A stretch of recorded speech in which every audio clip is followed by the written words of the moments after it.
Jadi kas kan karena menerima modal sumbangan kas pada modal sumbangan sebesar 12 juta. Terus habis itu dijual lagi 600 lembar saham sumbangan dengan harga 20.000 per lembar. 20.000 ini berarti kan kalau tadi menerimanya kan 12.000. Dia di atas dapat laba atau rugi? Sebenarnya kalau dilihat dari nominalnya.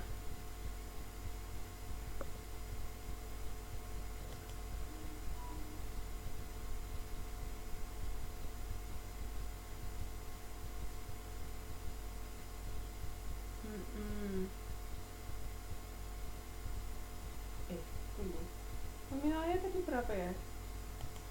1 juta sebenarnya.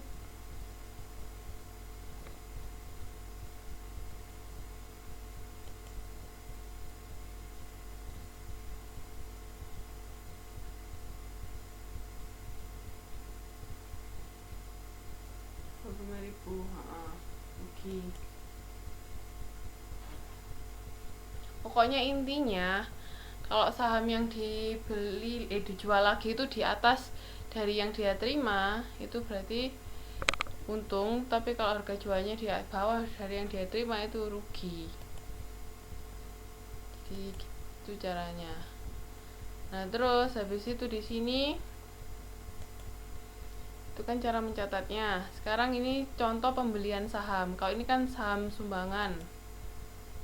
Kalau dijual ya tinggal dijual aja. Tapi kalau saham yang satunya, yang saham kita beli lagi, kan kalau sumbangan kan otomatis istilahnya kita dapatnya cuma-cuma. Nah, tapi kalau saham yang kita beli itu beda lagi cara mencatatnya. Kalau saham kita beli, otomatis kalau kita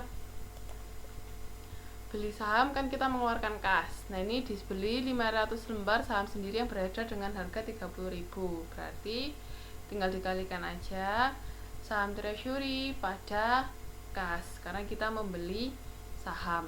Jadi sebesar 15 juta.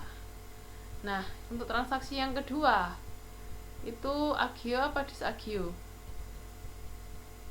Karena dia akan menjual kembali saham treasury 200 lembar dengan harga 40.000 per lembar.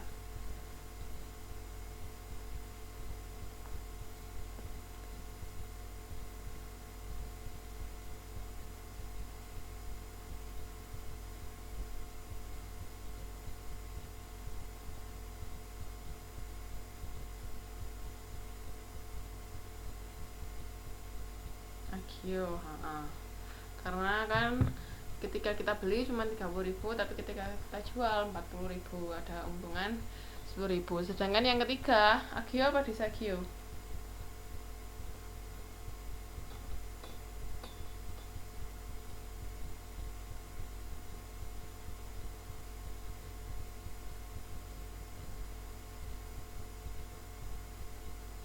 Disagio. Nah, ini cara mencatatnya sama kayak tadi, cuman bedanya saat kita catatnya saham treasury bukan modal saham treasury. Sampai sini ada mau ditanyakan? Untuk modul 7 sudah selesai. Ada yang mau ditanyakan kah? Bingung atau gimana?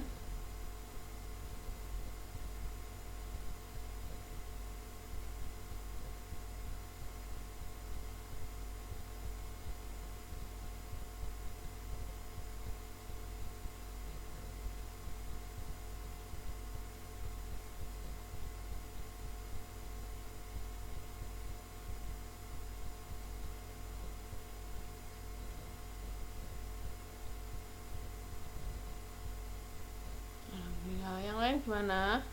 Bisa mengikuti? Mbak-mbak, mas-mas yang lain kenapa diam saja?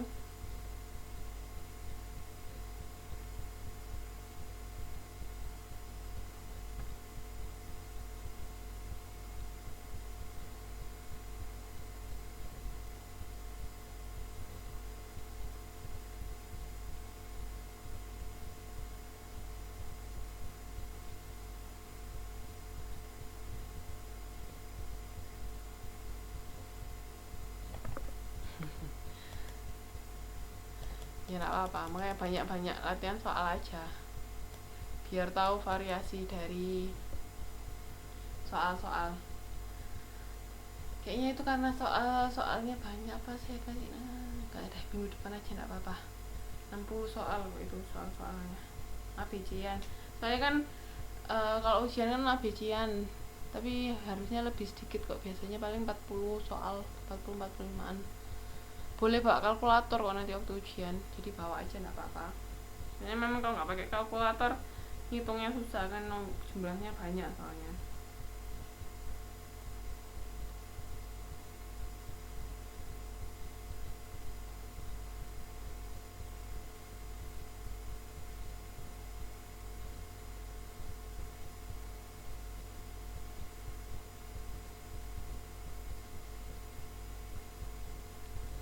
Enggak ganti email kok.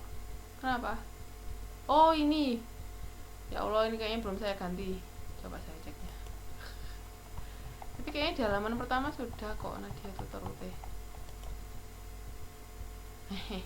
Sudah. Enggak, ini yang modul 8 aja yang tulisannya belum saya ganti. Yang di depan sendiri modul 7 sudah saya ganti kok. Dulu sih saya pakai email itu, cuman kan karena kebetulan ngajar 3 kelas, jadi saya bikinkan email sendiri. Ini sudah saya ganti, nanti waktu saya upload sudah ganti. Oke, kalau nggak ada yang mau ditanyakan, saya lanjutkan ya. Ini nggak banyak lagi kok. Ini klasifikasi modal. Jadi penyajian modal saham dalam neraca itu bisa modal saham, bisa ekuitas, bisa investasi pemegang saham, semuanya hampir sama. Terus ya, ini alokasi pajak penghasilan. Apabila pajak penghasilan menurut peraturan pajak itu lebih sedikit dari pajak penghasilan menurut akuntansi. Maksudnya menurut akuntansi ini yaitu menurut bagian pencatatan keuangan perusahaan. Jadi kan setiap perusahaan kan pasti ada bagian akuntansinya atau akuntannya yang bertugas untuk bikin laporan-laporan. Jadi kan bisa jadi antara menurut peraturan perpajakan berapa sama pencatatan akuntansi perusahaan berapa, itu bisa terjadi selisih. Nah, kalau peraturan pajaknya lebih sedikit daripada menurut akuntansinya, itu cara mencatatnya pajak penghasilan di debit, kreditnya utang pajak penghasilan sama penangguhan PPh. Jadi kan istilahnya kan kita bakalan membayarnya lebih banyak dari yang seharusnya. Makanya itu ada yang namanya penangguhan PPh. Karena kan harusnya cuma 30.000 tapi kita bayar 36. Akan mencatatnya 36. Makanya di sini utangnya yang seharusnya terutang itu kan yang nantinya akan kita bayar menurut aturan pajak itu sebesar 30.000. Terus sisanya yang 6.000 itu merupakan penangguhan PPh, itu bisa ditangguhkan untuk periode berikutnya. Tapi kalau misalnya situasinya kebalikannya, misalnya kalau menurut aturan pajaknya 75.000 sedangkan perusahaan mencatatnya cuma 60.000, ini ada yang pajak penghasilan, terus penangguhan utang PPh sama utang pajak penghasilan. Jadi kan kalau tadi kan langsung penangguhan PPh, tapi kalau yang ini penangguhan utang PPh. Jadi itu ada 15.000 lagi yang harusnya kita bayarkan.